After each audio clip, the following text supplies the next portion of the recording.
Bismillahirrahmanirrahim. Assalamualaikum warahmatullahi wabarakatuh. Hai teman-teman, kami dari kelompok 2 evolusi biologi 1 semester 5. Di sini kami akan mempresentasikan hasil tugas kelompok mengenai asal-usul organisme multisel dan evolusi tumbuhan tingkat rendah. Jadi sebelum kita lanjut ke pembahasan, kami akan memperkenalkan diri terlebih dahulu. Yang mana pada kelompok 2 ini terdiri dari 6 anggota. Itu saya sendiri, Ayu Riwanda, sebagai pemateri pertama, kemudian rekan saya Maudi Eliza Rahma sebagai pemateri kedua, Rahma Ulia sebagai pemateri ketiga, Anissa Balkis sebagai pemateri keempat, Nur Mawadda Alfitri sebagai pemateri kelima, dan rekan saya Zahra Amelia Darmawan sebagai pemateri kelima. Oke, langsung saja kita ke pembahasan materinya ya. Yuk kita simak video selanjutnya. Baiklah, di sini saya Ayu Riwanda akan menjelaskan mengenai asal-usul organisme multisel. Tunggu apa lagi? Yuk teman-teman kita simak videonya. Baiklah, di sini kita akan bahas tentang asal-usul dari organisme multisel. Jadi, sebelum memasuki asal-usul dari organisme multisel, ada baiknya kita tahu dulu yuk, apa sih sebenarnya organisme multisel itu? Nah, jadi organisme multiselular merupakan semua bentuk kehidupan yang tubuhnya terdiri dari keragaman sel yang terorganisir, hierarkis, dan khusus, atau bisa dikatakan suatu jaringan, organ, atau organisme yang terdiri dari banyak sel. Organisme ini juga bisa dilihat dengan mata telanjang loh teman-teman. Kemudian ia juga memiliki fungsi yang mana fungsinya itu sebagai gabungan untuk menjamin stabilitas kehidupan. Jadi sel-sel inilah yang membentuk jaringan, organ, dan sistem yang tidak dapat dipisahkan dari keseluruhan, dan ada pula yang secara independen atau secara ringkas. Organisme multisel ini juga mengalami evolusi, di mana banyak organisme multisel ini selalu muncul dari satu sel yang disebut dengan zigot. Jadi dari satu zigot yang merupakan proses pembuahan antara dua sel gamet. Kemudian kalau pada multisel, zigotnya ada tahap paling awal. Kalau uniselular, zigotnya memelah secara mitosis. Baiklah, kita akan bahas asal-usul munculnya organisme multisel dari kehidupan bersel tunggal. Di sini ada 3 teori evolusi. Teori pertama yaitu teori simbiosis. Teori ini mengemukakan bahwa organisme multisel pertama terjadi karena adanya simbiosis atau kerjasama dari berbagai spesies organisme bersel tunggal. Oke, yang kedua yaitu teori selularisasi. Menurut teori ini, organisme multisel pertama akan muncul ketika organisme uniselular mengembangkan beberapa inti, kemudian membagi sitoplasma melalui membran plasma, baru untuk memberikan setiap inti kemerdekaan yang akhirnya menjadi sel dalam sel lain. Teori ketiga yaitu teori kolonial, di mana dalam teori ini diasumsikan bahwa kehidupan kolonial bersama sel-sel dari jenis dan spesies yang sama akan menghasilkan mekanisme simbiosis yang semakin kompleks yang menyebabkan distribusi, sehingga memungkinkan sisa koloni untuk membentuk jaringan lain dengan fungsi yang lain. Baiklah, materi selanjutnya akan dijelaskan oleh rekan saya, Maudi Eliza Rahma. Kepada saudari Maudi, saya persilahkan untuk memaparkan materinya. Terima kasih kepada Ayu Riwanda. Selanjutnya saya Maudi Eliza Rahma selaku pemateri yang kedua akan menyampaikan poin berupa sejarah adaptasi daratan oleh tumbuhan yang terdapat 4 periode, dan yang kedua tumbuhan yang termasuk ke dalam tumbuhan tingkat rendah. Simak penjelasannya yuk. Berdasarkan catatan fosil yang ada, sejarah adaptasi daratan oleh tumbuhan terdapat 4 periode utama evolusi tumbuhan. Keempat periode tersebut adalah sebagai berikut. Pada periode pertama, selama masa Ordovisium pada zaman Paleozoikum sekitar 475 juta tahun silam, adaptasi tersebut memungkinkan tumbuhan yang dikenal sebagai bryophyta, yaitu lumut. Sebagian besar bryophyta tidak memiliki jaringan vaskuler, namun beberapa bryophyta memiliki pembuluh pengangkut air. Nah, pada periode yang kedua, diversifikasi tumbuhan vaskuler selama masa Devon awal sekitar 400 juta tahun silam. di mana tumbuhan vaskuler pertama tidak memiliki biji dan keadaan ini masih ditemukan pada paku-pakuan. Nah, masuk ke periode yang ketiga, dimulai dengan kemunculan biji, yaitu struktur yang mempercepat kolonisasi daratan dengan cara melindungi embrio, tumbuhan dari kekeringan dan ancaman lainnya. Dia muncul sekitar 360 juta tahun silam dan contohnya itu Gymnospermae yang hidup sekitar lebih dari 200 juta tahun lalu. Nah, masuk ke periode yang keempat, yaitu pada zaman Mesozoikum sekitar 130 juta tahun silam, bunga merupakan struktur reproduksi kompleks yang mengandung biji di dalam ruang yang terlindungi atau ovarium. Mayoritas tumbuhan modern saat ini menghasilkan bunga atau angiospermae. Selanjutnya kita masuki poin kedua ya, yaitu apa saja sih yang termasuk kelompok tumbuhan tingkat rendah. Yang pertama itu tumbuhan belah atau Schizophyta, yang kedua ada tumbuhan talus atau Talophyta, yang ketiga ada tumbuhan lumut atau Bryophyta, serta tumbuhan paku atau Pteridophyta. Terima kasih kepada Saudari Maudi yang sudah memaparkan materinya. Kemudian materi selanjutnya akan dijelaskan oleh Saudari Rahma. Kepada Saudari Rahma saya persilahkan. Saya Rahma Aulia akan menjelaskan tentang Talophyta dan Schizophyta. Baik, di sini saya akan menjelaskan tentang Talophyta atau tumbuhan talus. Talophyta atau tumbuhan talus merupakan kelompok tumbuhan yang belum memiliki akar, batang, dan daun yang nyata. Contoh dari Talophyta adalah lumut atau Bryophyta. Talophyta seperti lumut menyukai tempat yang teduh dan lembab seperti tembok, permukaan batuan, genteng, dan kulit pohon untuk hidup. Berikut adalah ciri-ciri dari Talophyta. Yang pertama adalah tersusun oleh satu sel yang berbentuk bulat hingga banyak sel, kadang mirip tumbuhan tingkat tinggi, yakni yang sudah mengalami diferensiasi. Yang kedua, perkembangbiakan pada umumnya secara vegetatif atau aseksual dan generatif atau secara seksual dengan spora sebagai alat perkembangbiakannya. Perkembangbiakan secara generatif terjadi melalui peluburan gamet yang terbentuk di dalam organ yang disebut gametangium. Cara hidup pada tumbuhan talus ada 3 cara, yakni autotrof atau asimilasi dengan fotosintesis, heterotrof, dan simbiosis. Yang kedua adalah Schizophyta atau tumbuhan belah. Schizophyta memiliki nama lain yakni tumbuhan belah karena berkembang biak dengan membelah diri.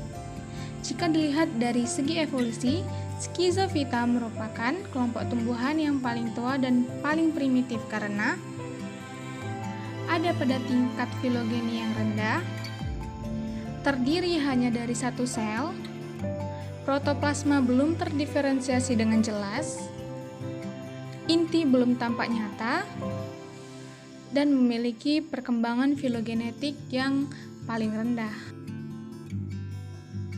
Schizophyta sendiri terbagi atas 2 kelas, yakni yang pertama adalah bakteri atau bakteria atau Schizomycetes, yang kedua adalah ganggang biru, ganggang belah atau ganggang lendir atau Cyanophyceae, Schizophyceae atau Mixophyceae. Di gambar sebelah kiri merupakan gambar dari sebuah ganggang biru hijau dan di sebelah kanan adalah gambar dari Schizomycetes. Terima kasih kepada Rahma Aulia yang sudah memaparkan materinya. Materi selanjutnya akan dijelaskan oleh Saudari Anissa Balkis. Kepada Anissa Balkis saya persilahkan untuk memaparkan materinya. Terima kasih kepada Ayu Riwanda sebagai moderator. Baiklah teman-teman, nama saya Anissa Balkis. Saya akan melanjutkan materi yang keempat, yaitu tentang tumbuhan yang juga disebut tumbuhan tanaman hijau atau Viridiplantae. Apa sih tumbuhan tanaman hijau itu? Tumbuhan yang juga disebut sebagai tumbuhan tanaman hijau atau Viridiplantae adalah organisme eukariotik multiseluler dan berklorofil dari kingdom Plantae. Ketika kita melihat tumbuhan hijau seperti lumut, rumput, pohon buah, semak-semak, dan lain-lain, pernahkah kita bertanya bagaimana bumi ini dapat dipenuhi oleh tumbuhan hijau, mari kita lihat bagaimana ilmu pengetahuan khususnya biologi dalam menjelaskan sejarah evolusi tumbuhan hijau.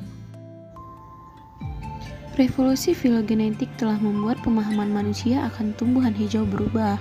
Analisis geokimia dan bukti fosil mengusulkan bahwa cyanobacteria dan protista muncul sekitar 1,2 miliar tahun yang lalu. Namun demikian, barulah pada 450 juta tahun yang lalu muncul tumbuhan kecil yang berevolusi dari ganggang hijau. Ganggang hijau adalah nenek moyang dari tumbuhan hijau yang dapat diketahui dari urutan DNA-nya.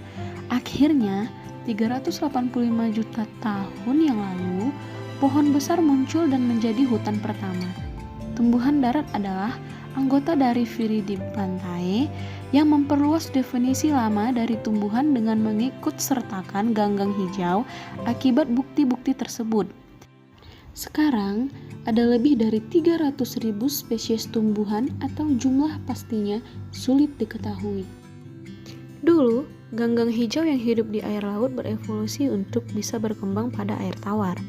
Ganggang hijau air tawar inilah yang merupakan organisme yang menjadi nenek moyang tumbuhan darat atau Embryophyta. Dari lumut sampai tumbuhan berbunga atau berbiji tertutup angiospermae, ganggang hijau terpisah menjadi dua kelompok, yaitu Chlorophyta atau ganggang yang tidak mencapai darat dan Charophyta atau merupakan kerabat dari tumbuhan hijau. Tumbuhan darat lebih dekat kepada Charophyta daripada kelompok ganggang hijau lain karena urutan DNA ribosomnya. Terima kasih kepada Anissa Balkis yang sudah memaparkan materinya. Materi selanjutnya akan dijelaskan oleh Saudari Nur Mawaddah. Kepada Nur Mawaddah, saya persilahkan untuk memaparkan materinya. Assalamualaikum warahmatullahi wabarakatuh. Saya Nur Mawaddah Alfitri sebagai pemateri kelima. Dari berbagai anggota Charophyta, ordo Charales dan genus Coleochaete merupakan yang paling mirip dengan tumbuhan darat. Fitur-fitur dari anggota Charophyta yang masih ada pada tanaman darat saat ini adalah dinding selulose dari Charophyta dan garis keturunan tumbuhan darat ditentukan oleh kompleks penyusun selulose yang sama. Charophyta juga memiliki mekanisme pembentukan dinding sel selama sitokinesis atau ditandai dengan perkembangan piragmoplas yang hampir identik dengan tanaman darat. Tanaman darat tercatat memiliki jaringan meristem afikal yang menghasilkan jaringan khusus yang menambah atau berkembang menjadi organ baru, seperti cabang-cabang dan daun baru. Plasenta atau sel khusus dari Charophyta mengirim nutrisi dari sel-sel haploid dari generasi sebelumnya kepada zigot yang diploid. Keduanya, baik Charophyta dan tumbuhan darat memelihara dan merawat zigot. Perkembangan evolusi tumbuhan hijau tidak seperti nenek moyang air tawar mereka. Kebanyakan tumbuhan darat hanya memiliki persediaan air yang terbatas. Sebagai adaptasi untuk hidup di darat, kebanyakan tumbuhan dilindungi dari dedikasi kecenderungan organisme untuk kehilangan air ke udara oleh bahan permukaan lilin yang disebut kutikula. Kutikula ini relatif kedap air sehingga mencegah tumbuhan kehilangan air. Namun, kutikula ini membatasi pertukaran gas penting untuk respirasi dan fotosintesis, sehingga organ lain seperti mulut kecil berkembang untuk mengatasi masalah ini. Difusi gas ke dalam dan keluar dari tumbuhan terjadi melalui bukaan mulut berukuran kecil yang disebut stomata atau tunggal stoma, yang memungkinkan air untuk berdifusi keluar pada waktu yang sama. Terima kasih kepada Nur Mawaddah yang sudah memaparkan materinya. Materi terakhir akan dijelaskan oleh Saudari Zahra Amelia Darmawan. Kepada Zahra, saya persilahkan untuk memaparkan materinya. Baiklah, terima kasih kepada Ayu Riwanda selaku moderator.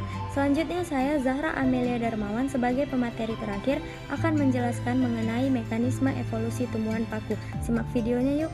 Mengenai perkembangan evolusi tumbuhan hijau. Anggota tumbuhan darat dapat dibedakan berdasarkan ada atau tidak adanya trakeit, yaitu yang pertama sel-sel khusus yang memfasilitasi transportasi air dan mineral.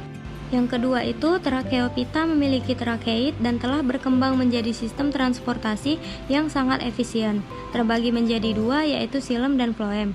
Xilem itu adalah yang mengangkut air dan phloem yang mengangkut makanan ke jaringan-jaringan pada batang, akar, dan daun. Kemudian yang ketiga itu ada tanaman darat paling sukses adalah mereka yang melindungi semua fase reproduksi termasuk sperma, telur, dan embrio dari kekeringan dan memiliki cara yang efisien dalam menyebarkan keturunan mereka di darat. Tumbuhan biji menyebar ke embrio mereka dalam bentuk biji yang menyediakan embrio dengan makanan di dalam kulit biji pelindung. Tanaman berbunga atau angiospermae, jenis terakhir yang berevolusi menggunakan hewan untuk membantu reproduksi dan penyebaran biji. Nah, jadi bagaimana mekanisme evolusi tumbuhan paku? Tumbuhan vaskuler menambahkan adaptasi baru terhadap kehidupan darat pada adaptasi yang telah berkembang sebelumnya pada Bryophyta. Tubuh sebagian besar tumbuhan vaskuler berdiferensiasi menjadi sistem akar di bawah permukaan tanah yang menyerap air dan mineral dan sistem tunas batang dan daun di atas permukaan tanah dan tempat fotosintesisnya itu berlangsung. Dua jaringan penghantar sistem pembuluh itu terbagi dua, yaitu xilem dan phloem. Fosil tumbuhan vaskuler yang tertua itu adalah Cooksonia, yang jika dibandingkan dengan Bryophyta hanya memperlihatkan dua perubahan penting. Yang pertama itu sporofit merupakan tahap dominan pada tumbuhan vaskuler awal, sedangkan gametofit tahapan dominan pada Bryophyta. Dan yang kedua itu ada sporofit pada Cooksonia bercabang dan menyebabkan meningkatnya jumlah sporongia dan spora yang dapat dihasilkan. Nah, jadi di dalam mekanisme evolusi tumbuhan paku ini ada 3 divisi dalam tumbuhan vaskuler tak berbiji adalah Lycophyta, ekor kuda, dan pakis. Diduga jenis ganggang-ganggang berevolusi ini menjadi tumbuhan lumbut dan paku, dan pada evolusi tahapnya menjadi tumbuhan berpembuluh. Jadi terbagi lagi jenis-jenis kehidupan paku, yaitu yang pertama itu ada paku terestial, yaitu paku tanah, yang kedua itu ada paku epifit, dan yang ketiga itu ada paku air. Baiklah, sekian dari penjelasan saya, lebih dan kurangnya saya mohon maaf. Saya kembalikan kepada moderator. Assalamualaikum warahmatullahi wabarakatuh. Terima kasih.